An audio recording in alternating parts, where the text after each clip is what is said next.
My absolute most anticipated character ever, Skirk, has finally been revealed, and she looks absolutely incredible. On top of that, everyone is flaming mad about her kit, as she is absolutely the most restrictive Genshin Impact character to ever be released. And so in this video, we're going to go through all the information that was revealed officially, as well as her performance in the beta compared to other teams, how she stacks up versus Neuvillette, Arlecchino, Varessa, and Moika. Let's get started. Welcome to Jello Impact, where we build and test every single character to help you decide who you want to wish for and build. We gotta start with the actual design of the character, and I don't know what to say. I am absolutely floored. She is absolutely perfect. It's not gonna be for everyone. I know that. Everyone likes different things. Everyone has certain preferences. This is my preference. This right here surpasses Clorinde and Raiden and Shenhe and every other character that we've had so far. I love this design. It is absolutely spectacular, especially combined with her lore, taming the whale, or looking after the whale, babysitting, whale sitting the whale, you know, training Tartaglia, her absolute amazing demeanor in the Archon quest.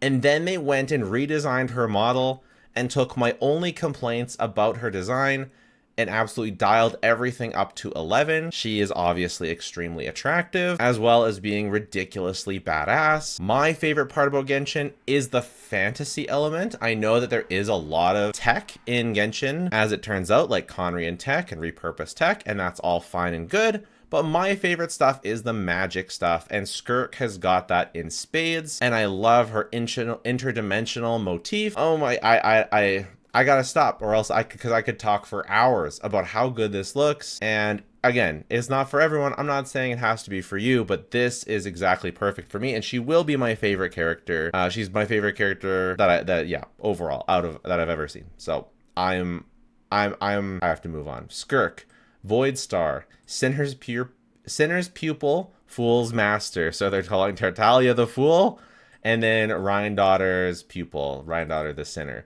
Sinner because they betrayed the heavenly principles, and of course we know in this game it's kind of backwards, so you'd expect Sinner to be bad, but Sinner in Genshin is actually sort of good because they sort of make the twist on that, right? All the Archons, the Archons are generally the good guys, and they have demon names, so the demons are good and the gods are bad, so it's kind of a twist on the classic good god, evil demon. We've got, you know, good sinners and, you know, evil gods. That's kind of that's the twist of the Genshin fantasy world, which I'm a huge fan of. It's an amazing lore, and to have a character that's steeped in the lore already is just really, really exciting to me. And I know lots of people are not excited because they're too restrictive and blah, blah, blah. And I don't care. I'm too excited about them already. I mean, I do care. It's bad that they're restrictive, and we'll get to that. But I'm excited about their lore and their design and their animations and their drip mark. And okay, breathe.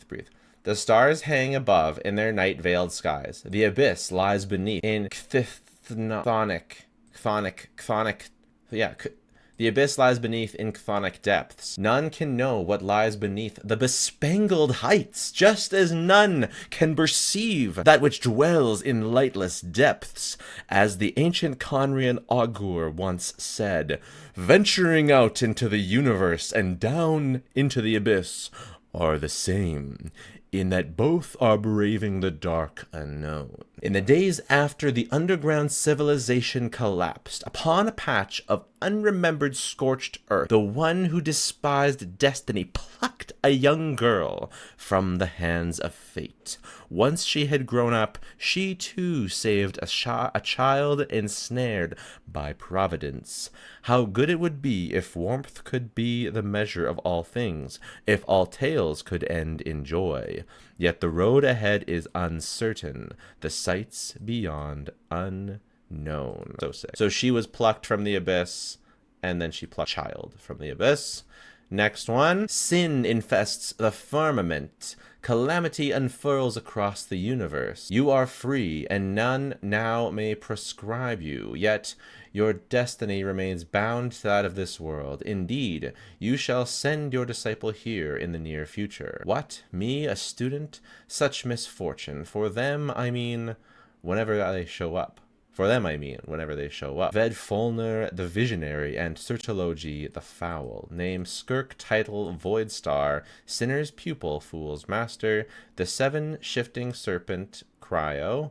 Constellation Crystallina. Crystallina. Crystal or star-shaped object. Yeah, she's incredible. It's incredible. It's perfect. It's... Okay, let's get into... We already talked about her kit. Let's get into some new stuff. Some...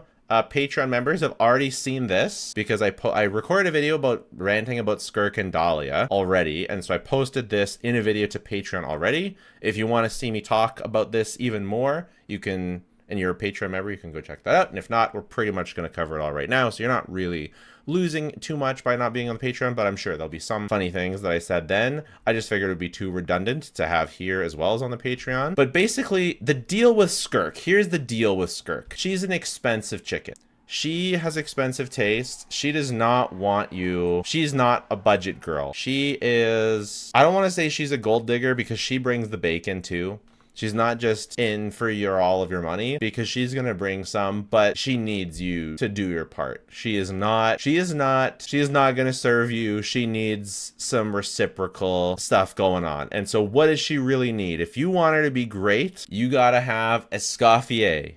You got to have Farina, preferably C1. Okay. I don't have Farina C1. It's going to be fine with that. Even with C0 Farina, but Escoffier, Farina, and in the final character, ideally Shenhe, but Yelan will do just fine. There might be some other stuff that could be all right. Mona, particularly with C4, might be as good or even better than those other two. And she also really would like her weapon if you do please. If you can assemble Exodia, all of those pieces, so Escoffier, Farina, and either Shenhe, Yelan, or C4 Mona, she will perform second best at that investment level with, having your weapon behind Moika. I've seen a lot of people be disappointed that she's not above Moika.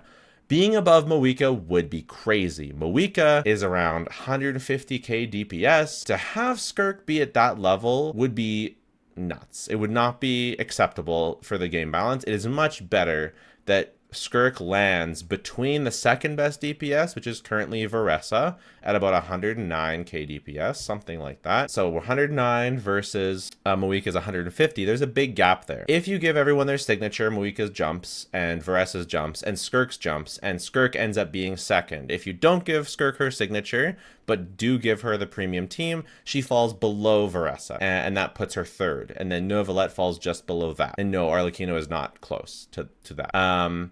She's kind of close, but she's not. She's behind Novelette still. And then Clorand is like actually a bit above Arlecchino if you have C6 Yansan, which you probably don't, so don't worry about it. But basically what I'm saying is Skirk is either third or second, depending on if you have her weapon or not, and assuming you do have Escoffier and Farina. That's basically what we're talking about here.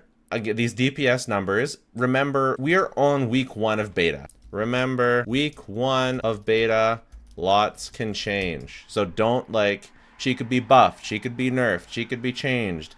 Things will change. I will keep you updated because I am obsessed with this character. So I've been very up to date in looking at these calcs. Are a mix of from my buddy Flip on YouTube. He's made a bunch of Skirk stuff. Genshin Nora done a Skirk video. His are the ones that actually include not just free-to-play weapons, but her signature weapon as well. The Genshin Scientist, Jeff, I've watched all of their videos, so I have a pretty good idea of where she ranks for everything. So this is premium.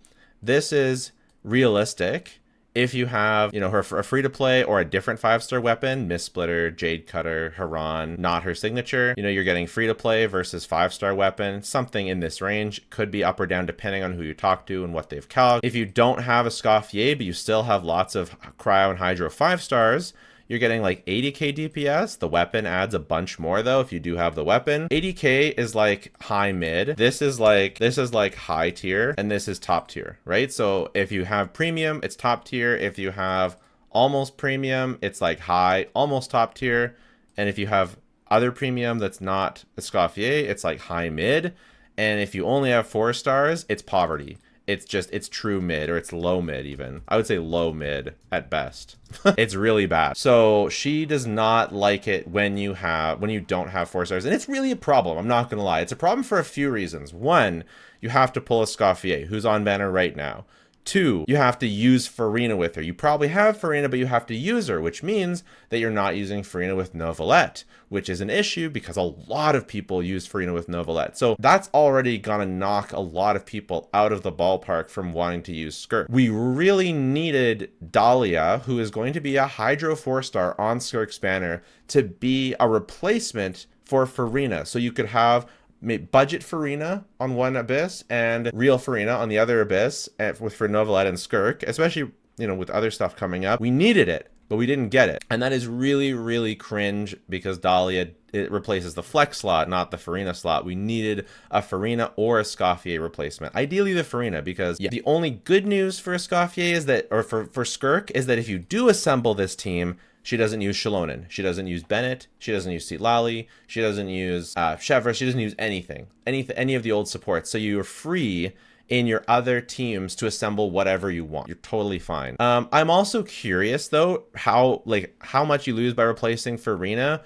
with like another good cryo. We needed more cryo. Or like, what about Shenhe and Yelan? What about Shenhe and Mona? How much does it drop off then when you still have a Escoffier? That I don't know. That would be worth looking at, right? If you don't have Farina, or if you need to use Farina with Novelette. That's the kind of stuff that I'll be testing. Other stuff to consider aside just from DPS numbers, because it's not all about DPS numbers. We know as long as you have a Escoffier Farina, she's going to be one of the strongest characters in the game, but she also has almost infinite interruption resistance based on how she is in the beta right now. She has solid overworld exploration, can go further than Yelan, but a bit slower, and she can go over water, and she has not the best AoE, so these are really positive. This is really, you know, it's whatever. Not everyone can have good AoE, it is what it is. And unfortunately, she can't switch up or she loses stacks, which means that you can't refresh Shenhe, which is bad. If she could refresh Shenhe, those numbers are going up. The other bad thing is that can only use burst on first abyss rotation, which is like not great.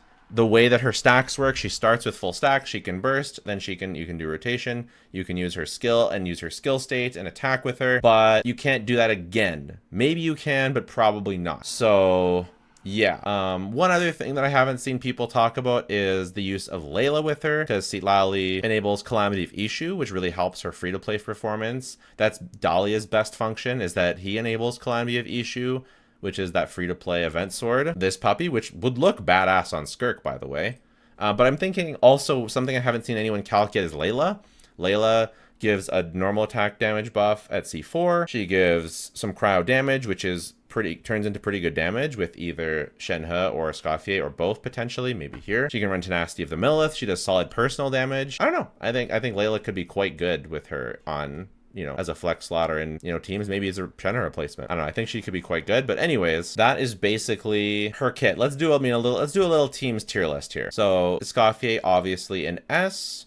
Citlali, I'm going to put in A. Mualani, I'm going to put it in B. Theoretically, Mualani can hold Thrilling Tales and use the Cinder City artifact set, but not sure how reliable that will be, so not so sure. Sijuin won't work very well. Farina also goes in S. Novelette, you can kind of do like a burst focus Skirk as a sub DPS on Novelette Escoffier teams. It's not going to be so good though, but it's like, okay, I guess. We'll put him in C. Fremine is a no-go. We're going to put F here. Mika gives attack speed and healing, but it's still a pretty bad Escoffier replacement, so we're going to put him in C. Layla, I'm going to put Layla in A because that's what I think she goes in, but again, this is day one. The beta can change, remember? Lots can change. We don't know yet, but this is for now, how it is now. I'm thinking A, but maybe B is better. We'll say B. I haven't seen any calcs yet. We'll be conservative. Yelan, we'll put her in S.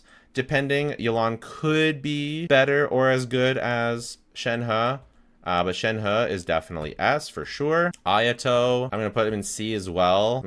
Yeah, not quite as bad as these two. Ayato's burst can buff normals. Candace, C as well. She's like, okay. Eula is an F. Ganyu, probably C. Kokomi, I don't think Kokomi does anything. She can do Tenacity and Thrilling Tales, I guess. So we'll put her in C. That could be something. Ayaka, very similar. You can kind of just run dual DPS for no reason. It's not that good, but it's like fine. Chi-Chi, nope. Chongyun, not really doing it here. Mona, if you have under C4, she's here. If you have C4, she's here. So we'll say you don't have C4 and we'll put her in A. I'm gonna put Singcho in A2. I mean, he's not like crazy, but I think it's gonna be pretty solid. Give some damage. He's free-ish for some people. Hydra Traveler is obviously terrible. Kaya is like okay. Where's Rosaria? Daona's bad. Charlotte, kind of not good, unfortunately. And Rosaria is like kind of okay. Barbara gives you Thrilling Tales, I guess, but like whatever, pretty much not good. Aloy, lol. Nilou, no. And basically this is how the team build is going to be. You're going to get a Escoffier, you're going to get Farina, hopefully. You're going to either choose Shenhe, Yolan, or Mona if you have her C4, and then if you don't have one of these or these, you can swap out for one of these, or maybe one of these, or maybe one of these, and we'll see how it goes. And I love her, and you know, I'm really excited, and that's it. And then of course Dahlia is an alternative, so I'd put Dahlia in A as well if it enables Calamity of Ishu for you, and then B if it doesn't. And I may move, maybe it's like this, maybe it's something like this. I don't know. Layla is unclear. Let me know what your thoughts are. Let me know if you're excited for Skirk or if you're going to skip Skirk. I think a lot of people are going to have to skip Skirk. I think a lot of people are going to have to, whether they want to or not, because they're not going to be able to assemble the Exodia. A lot of people will say that she's not worth the investment, and you're probably right, and that's okay. I will use her and I will love her because that's it. Also, something I do want to point out is for her artifact set. Currently, Marie-Chassae Hunter is best in slot, low to medium investment set, tied to Farina. So keep in mind, if you do go for Marie-Chassae Hunter, she's going to be tied to Farina. So if you want to take her to Imaginarium Theater, for example, you're going to need to find Farina. So her signature is best in slot at high investment only, also more flexible. So if you have a really good set, if you're committed to building very good characters, like, you know, higher percents on Akasha and that kind of stuff, we want actual good set stats. If you really know what you're doing, then you can go for a signature set. Otherwise, Marie-Chassae is also just much more resin efficient because you're farming for Escoffier and Skirk at the same time, whereas her signature set is only good with Varessa and Shao and whatever. So I totally understand if you don't want to go for a signature set, and that's totally fine. I'm glad she has another option that a lot of people will have. That's a plus for her free-to-play friendliness. But for me, I'll be going for a signature because I will be maining her until the end of time. Maybe we'll save her constellations for another video because it's going to be getting pretty long. And we'll go over constellations and vertical investment path next video. So let me know your thoughts. Let me know if you're excited, and subscribe if you are. And if you don't want to do that, that's totally fine. Just watching the video has been more than enough. Thanks so much. Bye for now.